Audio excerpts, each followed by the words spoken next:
หอบฟางไปไหนทำไมถึงต้องหอบฟางหอบกันนะจริงจริงจังจังหอบกันนะรุงรังหอบฟาง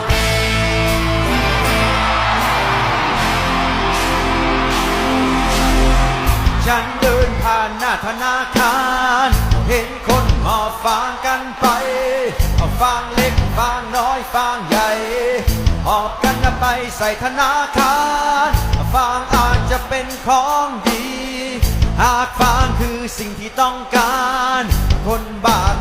าหอบฟางหอบกันรุงรังหอบฟาง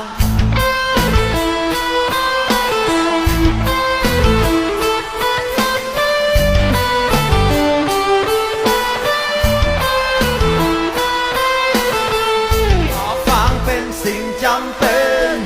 แต่ไม่ใช่สิ่งชูตาต้องดูเวลาใช่เอาแต่ว่าหอบไปฟางอาจจะเป็นของดีจะเป็นของที่พอใจแล้วแต่ว่าอยู่ในมือใคร